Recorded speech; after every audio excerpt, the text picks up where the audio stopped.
Channel కు స్వాగతం। ఈనాటి ముఖ్యాంశాలు 4000 కోట్లు దేశం దాటించేశారు।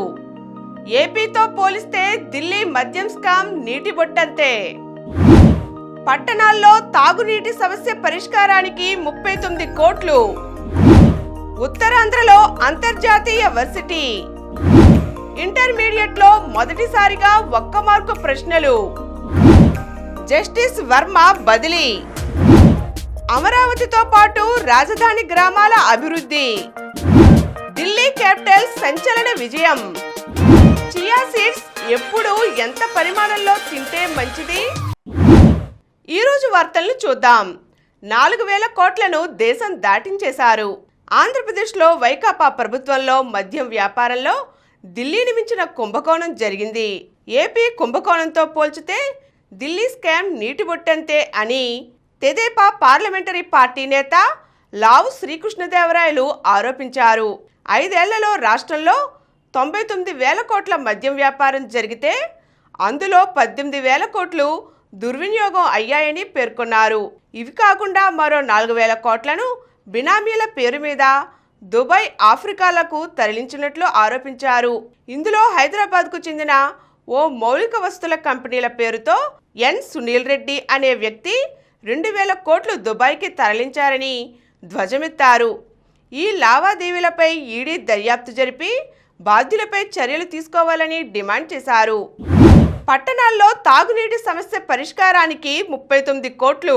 పట్టణాల్లో వేసవిలో తాగునీటి సమస్య పరిష్కారానికి 39 కోట్లు విడుదల చేస్తున్నట్లుగా ముఖ్యమంత్రి చంద్రబాబు వెల్లడించారు। గ్రామాల్లోనూ నీటి ఎద్దడి తలెత్తకుండా తగు చర్యలు తీసుకోవాలని అధికారులను ఆదేశించారు। ఎండల తీవ్రతపై ప్రజలను ఎప్పటికప్పుడు అప్రమత్తం చేసి వడదెబ్బ మరణాలను నివారించాలని అన్నారు।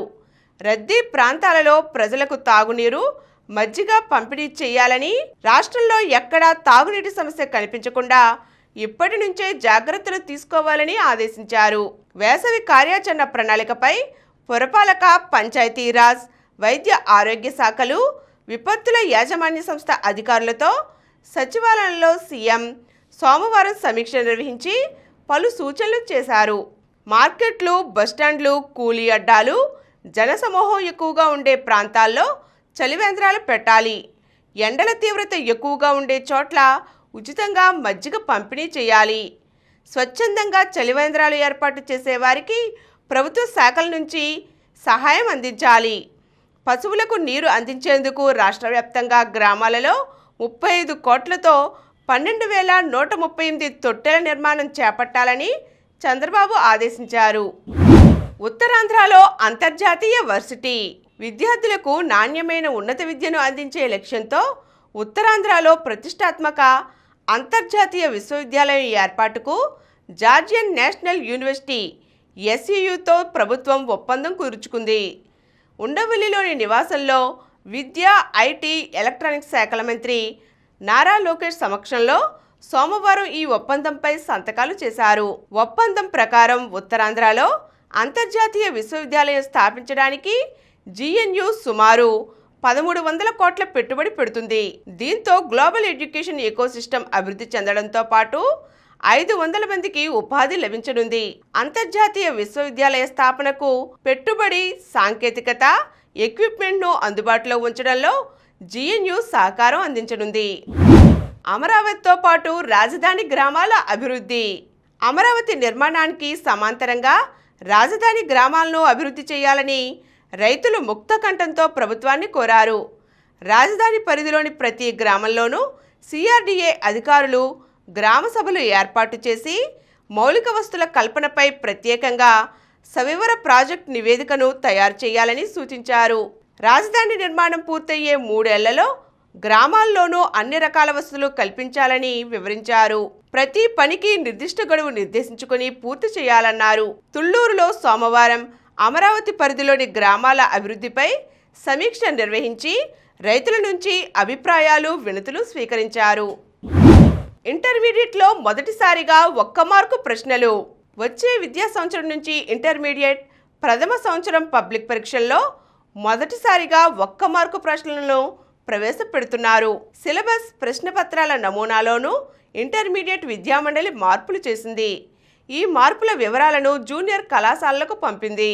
మొదటి ఏడాదిలో జాతీయ విద్యా పరిశోధన శిక్షణా మండలి సిలబస్ను ప్రవేశపెట్టారు. పాఠశాల స్థాయిలో ఈ ఏడాది 10వ తరగతిలో ఎన్సీఈఆర్టీ సిలబస్ వచ్చినందున దీన్ని వచ్చే ఏడాదికి ఇంటర్మీడియట్కు పొడిగించారు. ఇప్పటి వరకు గణితం ఏ, బి పేపర్లుగా 75 మార్కుల చొప్పున 150 మార్కులకు ఉండగా ఇక నుంచి పబ్లిక్ పరీక్షలో రెండూ కలిపి ఒక్క పేపర్గానే ఉంటుంది. మార్కులు సైతం 100కు కుదించారు. వచ్చే ఏడాది ప్రథమ సంవత్సరం విద్యార్థులు గణితం ఒక్క పేపర్గా 100 మార్కులకు పరీక్ష రాయవలసి ఉంటుంది. భౌతిక రసాయన శాస్త్రాలు ఇప్పటి వరకు 60 మార్కుల చొప్పున ఉండగా ఇవి 85 మార్కులకు పెరిగాయి. మొదటి ఏడాదిలోని 15 మార్కులు, రెండో ఏడాదిలోని 15 మార్కులు కలిపి 30 మార్కులకు ప్రాక్టికల్స్ ఉంటాయి. బైపీసీలోని వృక్ష జంతుశాస్త్ర సబ్జెక్టులు రెండింటినీ కలిపి ఒకే పేపర్గా ఇస్తారు. ఇక సిఈసి గ్రూప్లో కామర్స్, అకౌంటెన్సీ కలిపి 50 మార్కుల చొప్పున ఒక పేపర్ ఉంటుంది. జస్టిస్ వర్మ బదిలీ. అగ్ని ప్రమాదం సందర్భంగా ఇంట్లో కాలిపోయిన నగదు దొరికిన ఘటనలో ఆరోపణలు ఎదుర్కొంటున్న ఢిల్లీ హైకోర్టు న్యాయమూర్తి జస్టిస్ యశ్వంత్ వర్మను అలహాబాద్ హైకోర్టుకు బదిలీ చేయాలని సుప్రీంకోర్టు కొలీజియం నిర్ణయించింది. ప్రధాన న్యాయమూర్తి జస్టిస్ సంజీవ్ ఖన్నా నేతృత్వంలోని కొలీజియం ఈ నిర్ణయం తీసుకుంది. జస్టిస్ యశ్వంత్ వర్మను ఢిల్లీ హైకోర్టు నుంచి అలహాబాద్ హైకోర్టుకు బదిలీ చేయాలని ఈ నెల 20, 24వ తేదీల్లో సమావేశమైన కొలీజియం నిర్ణయం తీసుకుంది. ఈ తీర్మానాన్ని తన వెబ్సైట్లో ఉంచిందని సుప్రీంకోర్టు వెల్లడించింది. కేంద్ర ప్రభుత్వం ఆమోదించాక జస్టిస్ వర్మ బదిలీ అమల్లోకి వస్తుంది. మరోవైపు ఢిల్లీ హైకోర్టు జస్టిస్ వర్మను విధులకు దూరంగా పెట్టింది. ఢిల్లీ క్యాపిటల్స్ సంచలన విజయం. 13 ఓవర్లకు 2 వికెట్ల నష్టానికి 161. ఈ స్థితిలో ఉన్న జట్టు 209 పరుగులకే పరిమితమవుతుందని ఊహించగలమా? 7 ఓవర్లకు 5 వికెట్ల నష్టానికి 66 పరుగులు మాత్రమే. ఇంత కష్టాల్లో పడ్డ జట్టు 210 పరుగులను ఛేదిస్తుందని ఊహిస్తామా? అయితే విశాఖపట్నంలో తీవ్ర ఉత్కంఠ రేపుతూ సాగిన మ్యాచ్లో ఢిల్లీ క్యాపిటల్స్ సంచలన విజయం సాధించింది. ఏ మాత్రం ఆశలు లేని స్థితిలో పెద్దగా పేరులేని అశుతోష్ వర్మ, అనామకుడైన విప్రాజ్ నిగమ్ సంచలన బ్యాటింగ్తో డీసీకి మరుపురాని విజయాన్ని అందించారు. మరోవైపు లక్నో ఘన విజయం ఖాయమనుకున్న మ్యాచ్లో చేజేతులా ఓడింది. విశాఖ తన రెండో సొంతగడ్డగా మార్చుకున్న ఢిల్లీ క్యాపిటల్స్ ఈ వేదికలో చిరస్మరణీయ విజయాన్ని అందుకుంది. సోమవారం ఆఖరి వరకు ఉత్కంఠభరితంగా సాగిన మ్యాచ్లో ఆ జట్టు 1 వికెట్ తేడాతో లక్నో సూపర్ జైంట్స్ ను ఓడించింది. మొదట నికోలస్ పూరన్ 30 బంతుల్లో 75, మిచెల్ మార్ష్ 36 బంతుల్లో 72 మెరుపులతో ఎల్ఎస్జీ 8 వికెట్లకు 209 పరుగులు చేసింది. డీసీ బౌలర్లలో స్టార్క్ 3 వికెట్లు, కుల్దీప్ యాదవ్ 2 వికెట్లు ఆకట్టుకున్నారు. అనంతరం man of the match Ashutosh Varma 31 బంతుల్లో 66 నాట్అవుట్, విప్రాజ్ నిగమ్ 15 బంతుల్లో 39, ట్రిస్టన్ స్టబ్స్ 22 బంతుల్లో 34 మెరుపులతో లక్ష్యాన్ని ఢిల్లీ 19.3 ఓవర్లలో 9 వికెట్లు కోల్పోయి ఛేదించింది. చియా సీడ్స్ ను ఎప్పుడు ఎంత పరిమాణంలో తింటే మంచిది? చియా సీడ్స్ అనేవి సాల్వియా హిస్పానికా అనే మొక్క నుండి వచ్చిన చిన్న గింజలు.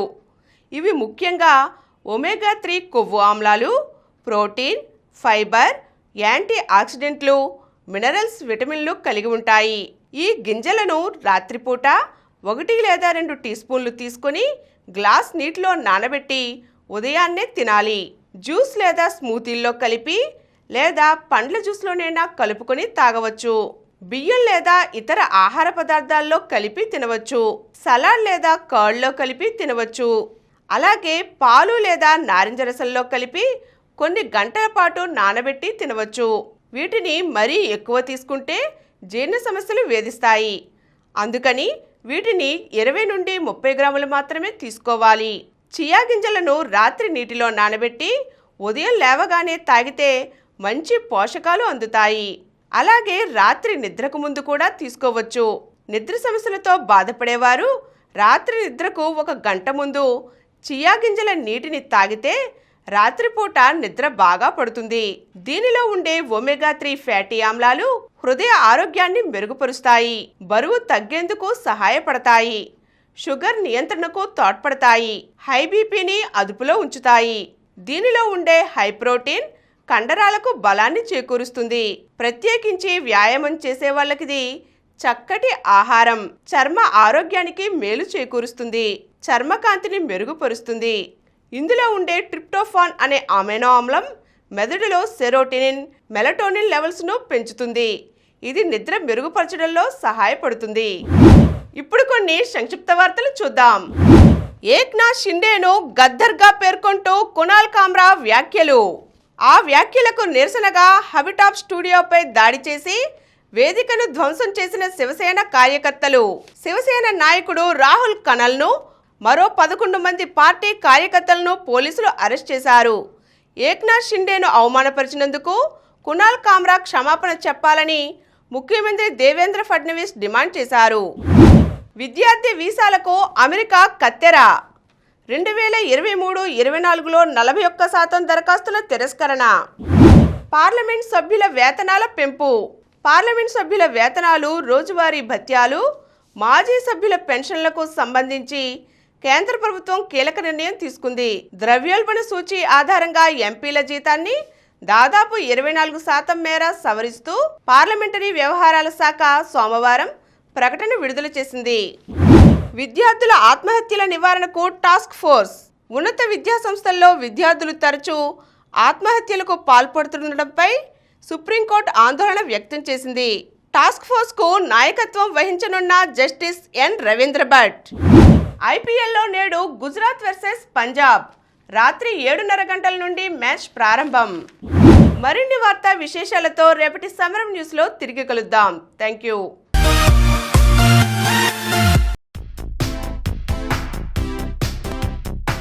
ప్రతిరోజు వార్తా విశేషాల కోసం అనతి కాలంలోనే 20 కోట్లకు పైగా వ్యూస్ సాధించిన సమరం ఛానల్ సమర్పించు సమరం న్యూస్ ఛానల్కు సబ్స్క్రైబ్ చేయండి, లైక్ చేయండి, మీ ఫ్రెండ్స్కి షేర్ చేయండి. అలాగే ప్రక్కనున్న గంట సింబల్ని ప్రెస్ చేయడం మర్చిపోకండి.